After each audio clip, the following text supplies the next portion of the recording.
बड़ा गिफ्ट है ना वो इस तरह के पेशेंट होते हैं। इनकी ब्लेसिंग, इनके इस तरीके से ठीक होना, इससे बड़ा सुख किसी चीज़ में नहीं है। अगर हम ये नहीं कर पाए ना, कोई भी चीज़ हमें इतना सुख नहीं दे सकती। ये रियलिटी है। ऐसा लगता है जो पड़ा है वो देख रहे हो आप।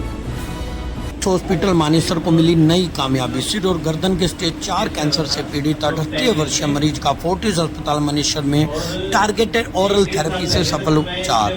सुनते हैं क्या कहा डॉक्टर ने। डॉक्टर पूजा बब्बर को सुनिए इस पूरी वीडियो में। ऑलमोस्ट हर गूगल पे सर्च करता था डॉक्टर, जो बड़ा डॉक्टर जहाँ भी दिखे अपॉइंटमेंट लो, दिखा गया हो, मिल गया हो, तो शायद कुछ सॉल्यूशन मिल जाए मुझे। लेकिन कहीं से भी कोई सोल्यूशन नहीं मिल रहा था, ना ही कोई ये एडवाइस मिल रही मुझे कि हाँ इसका कोई हम सोल्यूशन कर भी सकते हैं। सिर्फ एक बहुत अलग लेवल पे मतलब होता है ना, भीड़ चल रही है, बस पेशेंट आया और चला गया। कोई प्रॉपर तरीके से बताना नहीं कि ट्रीटमेंट हो भी सकता है, नहीं हो सकता है, कोई पॉसिबिलिटी भी है। तो मैं सिर्फ खुद ही अपॉइंटमेंट लेता और अपनी सेकेंड ओपिनियन के लिए जाता रहता। जो टेस्ट बोलते टेस्ट कराता वहाँ पे मैं दिखाता सब कुछ, लेकिन होप ना के बराबर थी। फिर मैम के बारे में मैं ऐसे ही मिला, मैं किसी की रेफरेंस के थ्रू भी ये मैम है, मुझे मैम से बात की, देखा कि आप एक बार मिल के आओ उनसे। मैंने कहा ठीक है, मैं मिला मैम से। सबसे बड़ी बात तो ये है कि मैम से मिला, मैम ने सिर्फ एक ही बात मुझे कही थी कि मैं कुछ ना कुछ कर दूंगी इसका सोल्यूशन, लेकिन आपको मेरे पे विश्वास रखना पड़ेगा। अब जितने डॉक्टर से मैं पहले ही मिला हूँ, सिर्फ कलम चलती थी, पेन चलता था उनका, क्या ना ढंग से समझाना, ना बताना प्रॉब्लम है कितनी बड़ी, कितना जरूरी है उसका ट्रीटमेंट लेना अभी, या फिर आप उसको थोड़ा टाल सकते हो। कोई मतलब इतना एक्सप्लेनेशन नहीं थी मेरे को। मैंने मैम को कहा मैम जो करना है आप कीजिए, और मैं तो एग्री उसके लिए। मैंने टेस्ट किया, रिपोर्ट आई, रिपोर्ट के बाद हमने एडवाइस किया मुझे ट्रीटमेंट। कॉस्टली था, 2 ऑप्शन थे, तो रेगुलर कीमो ले लो, आप स्टार्ट कर लो, उसमें खर्चा कम आता है। अगर आप टैबलेट मंगवाते हो तो कॉस्टली है, वो कॉस्ट उस टाइम पे थी भी नहीं इंडिया में, वो बाहर से मंगवानी पड़ती और ज़्यादा कॉस्ट थी उसकी, बहुत ज़्यादा। तो फिर मैंने कुछ टाइम तक उसको मैसेज करता रहा कि शायद चलो मैं सस्ता ढूंढने लगा, ये मेडिसिन कहीं सस्ती मिल जाए मुझे, लेकिन कोई ऑप्शन था नहीं उसका। तो उसमें काफ़ी टाइम निकल गया, लगभग 6 महीने मैंने निकाल दिया ऐसे ही उसको, ये करते हैं शुरू। लेकिन फिर भी कुछ मैं समझ में आया था करूँ क्या, कहाँ मतलब और डॉक्टरों को दिखाया मैंने कई जगह, उसके बाद मैम से मिलने के बाद दिखाया मैंने कईयों को, लेकिन कुछ लास्ट फिर मैं फिर आप मैम के पास आया मैं, तो मैम आप कीमो स्टार्ट कीजिए, जब तक मेडिसिन नहीं मैं अरेंज कर पाता हूँ। तो नवंबर में मैंने स्टार्ट किया था, कीमो लेना स्टार्ट किया था। 2-3 साइकिल 4 साइकिल मैंने लिए, तब तक कुछ फर्क दिखा मुझे कि हाँ कुछ, तो असल में फर्क क्या दिख रहा था कि जो बढ़ रहा था ना वो वहीं के वहीं स्टॉप हो गया, बढ़ना कम हो गया, थोड़ा श्रिंक हुआ हल्का था।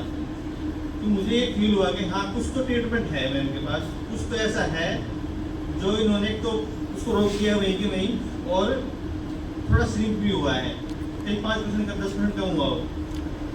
फिर मेरे को कॉन्फिडेंस आया कि मेडिसिन मंगवानी कैसे भी करके, चाहे कितनी भी महंगी है मंगवानी पड़ेगी तो। तो मैंने फिर मैम को बोला कि मैम ये मेडिसिन का मैं अभी 3 कीमो हो चुकी है, फैब तक हम इसको मैं कर लूँगा अरेंजमेंट इसका। तो मैम ने पूरा सपोर्ट किया, हर टेस्ट कराने में सस्ते, तो जहाँ भी कॉस्ट बच सकती है मेरी, 5 रुपये मेरे बच सकते हैं, तो हर जगह मैं सपोर्ट किया उन्होंने।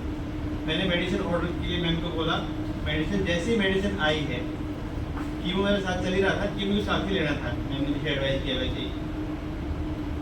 जैसे ही मेडिसिन लेना स्टार्ट किया है, मतलब दूसरे तीसरे दिन से मुझे फील होने लगा कि कुछ असर हो रहा है, सेंसेशन बहुत कम मतलब हो रही है मेरे गर्दन में। और 2 महीने मतलब हर वीक मुझे दिख रहा था कि हाँ सही हो रही चीज़ें, कंटिन्यू मेडिसिन चल रही थी। जैसे मैम बोल रही थी, मैम हमेशा अवेलेबल थी, कभी भी फ़ोन कर लो, रात को फ़ोन करो, कुछ भी प्रॉब्लम है तो ट्राई फ़ोन कर सकता हूँ मैम को मैं एनी टाइम। इलाज किया एंड आगे इनके भी शब्द सुनेंगे, इनका एक्सपीरियंस जानेंगे कि इनकी ये पूरी जर्नी कैसे रही। देखिए ये इनको एक स्वेलिंग थी राइट साइड ऑफ नेक में, जो 2014 में थी, बट इन्होंने एक ENT स्पेशलिस्ट के पास गए। जैसे कि सबको पता है कि जब नेक में स्वेलिंग आती है तो हमें पता है ENT डॉक्टर के पास जाना है। इन्होंने दवाई खाई एंड इट वाज ओके। उसके बाद 1 साल बाद 2015 के करीब इनकी स्वेलिंग बढ़ गई, तो इनको शक हुआ कि भाई स्वेलिंग टाइम के साथ बढ़ रही है। याद रखिए, कैंसर का एक सबसे बड़ा लक्षण जो यूजुअली हम सब इग्नोर कर देते हैं, स्वेलिंग का टाइम के साथ बढ़ना। ये वो लक्षण होता है कैंसर का जो नया है, जो पहले आपको हुआ नहीं, जो टाइम के साथ बढ़ रहा है, जिसका आप इलाज करते हो टैबलेट के द्वारा, चाहे पेन किलर हो गई या सूजन की टैबलेट हो गई या एंटीबायोटिक, बट उस इलाज के बाद भी ये तीव्र गति से बढ़ता रहता है। तो इनको इस तरह का सिम्टम हुआ। ये एक हॉस्पिटल गए, वहां पर इन्होंने सर्जरी करा ली। उसके बाद शायद वो सर्जरी कंप्लीट नहीं हुई थी, तो 3-4 महीने बाद 2016 में दोबारा एक सर्जरी हुई राइट साइड में। उसके बाद ये ठीक चले, थोड़ी थोड़ी स्वेलिंग बढ़ रही थी। देखिए, जब तक कोई स्वेलिंग, जब तक कोई गांठ हमें कष्ट नहीं देती, पेशेंट भी ये सोचता है, रादर हम सब ऐसा सोचते हैं कि इसको चलाए। तो इनके 2-3 साल निकल गए। फिर 2019 में ये काफी बढ़ने लग गई। फिर इस साइड की दोबारा सर्जरी हुई, 3 बार surgery same side of neck में। उसके बाद क्या हुआ, और हर टाइम एक कैंसर का डायग्नोसिस बन रहा था, बट इसके आगे का इलाज संभव नहीं हो रहा था। फिर 2021 में इन्होंने नोटिस किया कि बीमारी तो यहाँ पर थी, बट इस साइड इनको स्किन में रैशेज आने लग गए, एक लाल रंग के धब्बे आने लग गए, जो टाइम के साथ बढ़ रहा था। 2021 में इनकी ऑपरेशन दोनों साइड हुआ। 4 बार इनका सर्जरी हो चुका है मेजर हॉस्पिटल्स में गुड़गांव के। उसके बाद जब डॉक्टर को ये लगा कि भाई बीमारी दूसरी साइड भी जा रही है, तो इसका मतलब ये फैलने वाली बीमारी है, तो कीमो का इलाज शुरू किया जाए। इनको रेडिएशन का भी ऑप्शन दिया था, यानी कि लाइट का इलाज, बट लाइट का इलाज इसीलिए नहीं हो पाया क्योंकि ये कह रहे थे कि इनको लाइट का इलाज एक साइड दिया जा रहा था, बट इनको चाहिए था दोनों साइड मिले, क्योंकि बीमारी दोनों साइड फैली हुई है।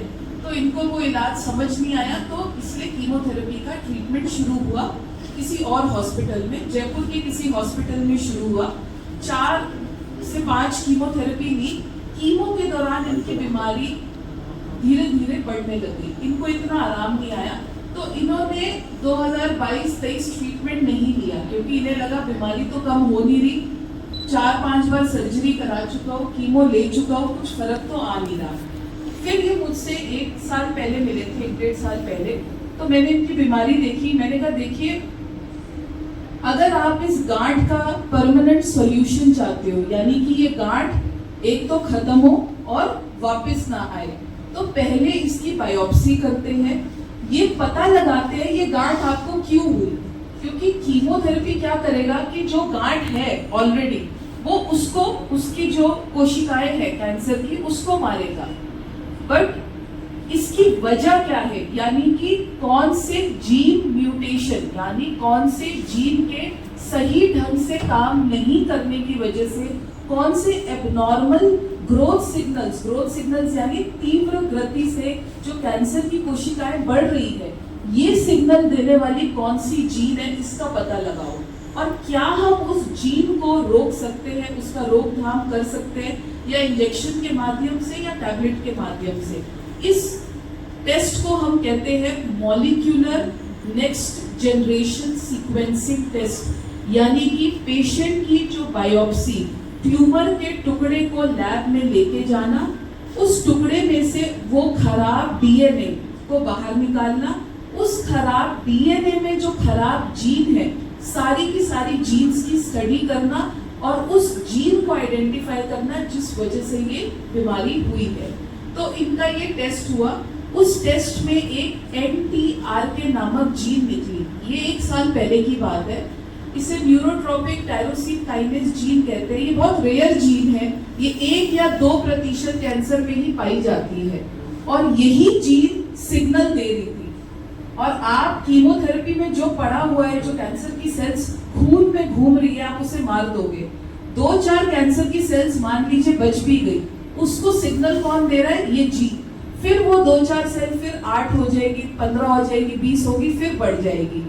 तो इस जीन को आइडेंटिफाई करना और इसके अगेंस्ट एक टैबलेट होती है, ओरल टैबलेट, सिर्फ एक टैबलेट, ये कीमो नहीं है, इसे हम टारगेटेड थेरेपी कहते हैं।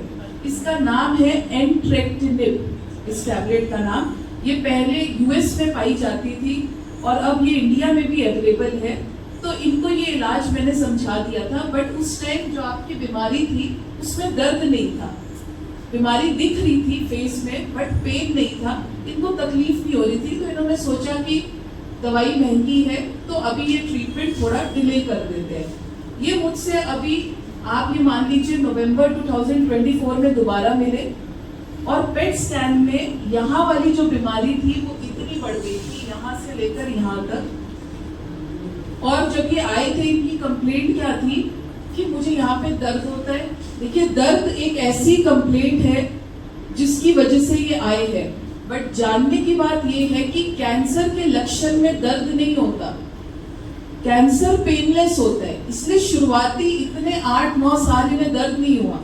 दर्द तब होता है जब ये कैंसर चमड़ी तक फैल गया, नसों में जाए, और ये तब होता है जब बीमारी बढ़ने लग जाए। तो फिर इनको पेन हुआ। देखिए, अगर शरीर के चेहरे के राइट साइड में इतना बड़ा सा मांस है, बीमारी अगर अंदर है, दिखती नहीं है, तब तक कुछ फर्क नहीं पड़ता, बट अगर बीमारी दिख रही हो तो आप समझिए कितना बड़ा सोशल स्टिग्मा है। किसी के लिए भी कितना मुश्किल है काम पे जाना, उसमें से स्मेल आ रही है, कभी खून हो रहा है, कभी पेन हो रहा है। इसके साथ पेट स्कैन में बीमारी लंग तक भी चली गई थी। फिर हमने इनसे बात की, थोड़ा सा फाइनेंशियल इश्यू था, देखिए हमने पेशेंट के हिसाब से ही हमें ट्रीटमेंट करना होता है। तो फिर हमने कीमोथेरेपी दी, वो कीमोथेरेपी दी जो इन्होंने पहले नहीं ली थी। 3-4 साइकिल दी, थोड़ा सा कम हुआ, मान लीजिए सिर्फ 10%। फिर फेब में इनकी माली हालत थोड़ी ठीक हुई तो इन्होंने बोला हम टैबलेट का इलाज शुरू करते हैं। टैबलेट शुरू हुई फरवरी 2025 में। 1 महीने के बाद इनकी बीमारी 40% कम हो गई, 2 महीने के बाद 60 से 70% कम हो गई, और 4 महीने बाद ये बीमारी पूरी गायब हो गई। तो इस ओरल थेरेपी जिसमें आपने टैबलेट लेकर घर पे टैबलेट खानी है, महीने में 1 बार आपको ब्लड टेस्ट करना है, कोई भी आपको उस टैबलेट से साइड इफेक्ट हो, डॉक्टर से संपर्क में रहिए, उनसे बात करते रहिए। घर बैठे बैठे उस कैंसर का इलाज हो गया जो पिछले 10 साल से चल रहा था, जिसमें 4 बार सर्जरी हो चुकी है, इतनी कीमोथेरेपी हो चुकी है, उसका इलाज सिर्फ एक टैबलेट में था। यही आविष्कार है कैंसर में, इसे हम कहते हैं ओरल टारगेटेड थेरेपी, और यही एक रेवोल्यूशनरी कैंसर ट्रीटमेंट है। और WHO का भी फंडा रहा है 2025 का। हर कैंसर पेशेंट यूनिक है, हर कैंसर पेशेंट को आपने अलग तरीके से ट्रीट करना है, और वो तरीका है उसका मॉलिक्यूलर जेनेटिक मेकअप। आइए अब जानते हैं इनसे